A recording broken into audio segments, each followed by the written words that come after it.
Welcome, everybody. Time now for my weekly matchup show, the final regular season weekly matchup show of the 2018 campaign. And it's a big one. We knew back in August when we saw the schedules that West Virginia was going to be a massive game. It was going to be one of the most difficult for the Crimson and Cream.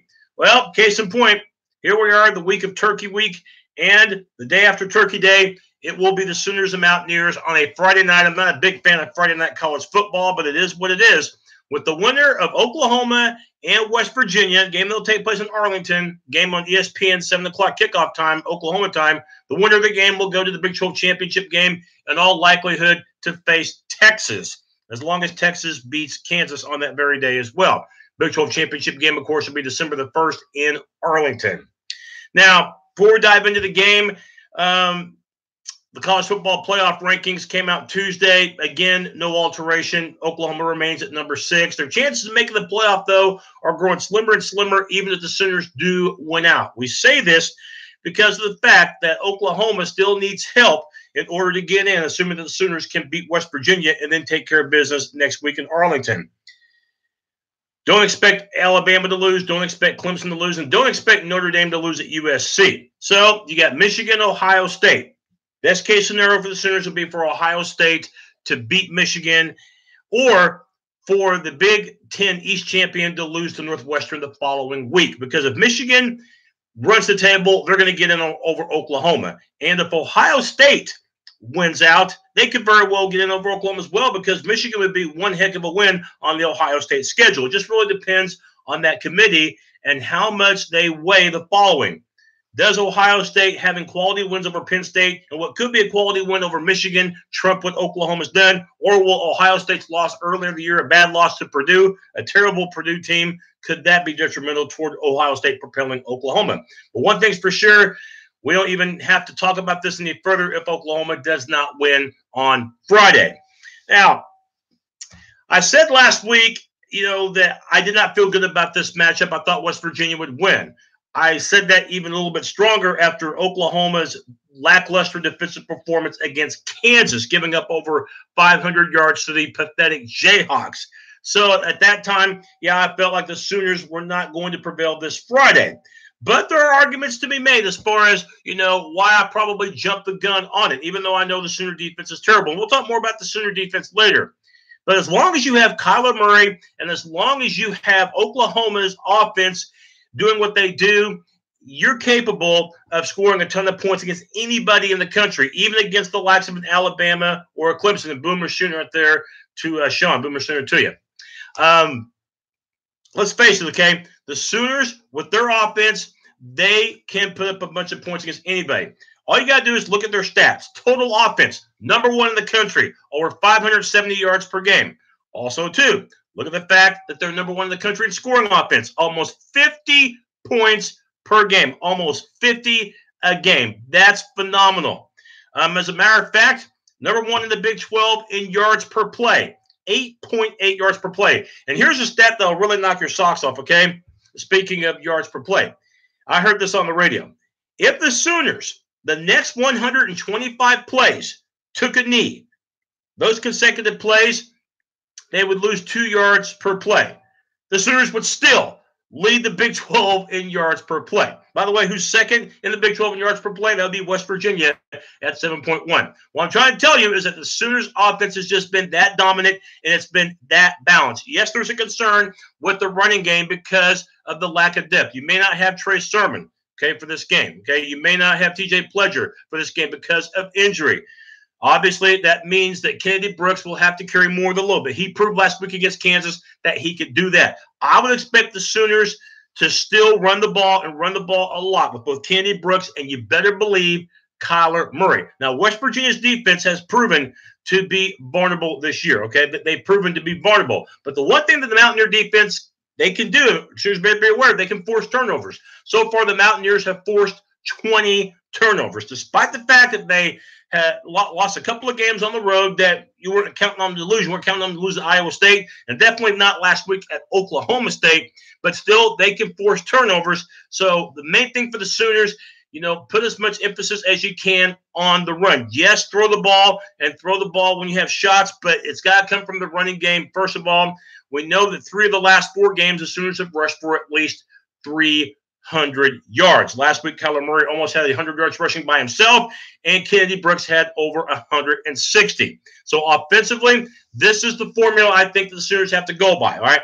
So far, Oklahoma this year has had 131 possessions. Now, 7 or 8 of those possessions we're not going to count because those possessions had occurred right before halftime when the Sooners didn't have enough time or didn't have enough yards to do anything, or occurred at the end of the game when the Sooners were just in clock kill mode. So about 120 to 124 meaningful possessions is what the Sooners had. All right, that's 11 possessions per game. Remember, the Sooners usually don't take a whole lot of time off the clock. And West Virginia, they don't really take a lot of time off the clock. 28 minutes per game is what these Mountaineers average as far as time of possession. So what I'm trying to tell you is the Sooners are going to get at least 11 possessions in this game. If those 11 possessions, the Sooners, considering how bad their defense has been, need to get touchdowns at least 7 of those 11 possessions. And on the other 4 possessions, at least field goals. That right there brings Oklahoma's potential total on Friday night to 55 points. 55 points. Stand a pretty good chance to win the game if you can get 55 points. Of course, we talk about the good stats for Oklahoma. Got to talk about the negative ones, and that would stem from the Sooner defense. And forget everything that you've seen the last few years from Oklahoma's defense. Just focus on the last 3 games, okay? Because this is the most alarming part, all right? Last 3 games, OU played Texas Tech, Oklahoma State, and Kansas. The Sooner defense gave up well over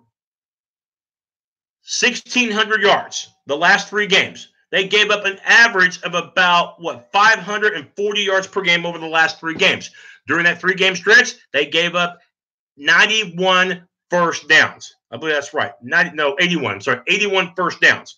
That's about 20. My math's not exactly the greatest math. About 27 first downs per game is what they've given up, okay?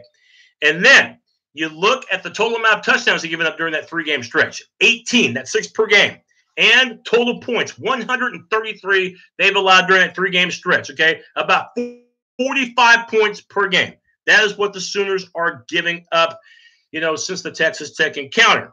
And Alan Bowman, the Texas Tech quarterback, killed them for 1 half. Taylor Cornelius killed them for the entire game. And Puka Williams, the Kansas running back, literally killed him with about 250 yards rushing. Now you're going against a West Virginia offense with the greatness of Will Grier, with the running backs that average about 6 yards per carry. And, of course, we know the All-American candidate, David Sills. They've got receivers, Jennings as well. Can't forget about him. So it's naive for me to think that the Oklahoma defense is going to have a terrific game. They're going to give up a lot of points. They're going to give up a ton of yardage.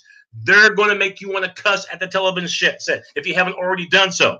So why does Oklahoma have a shot?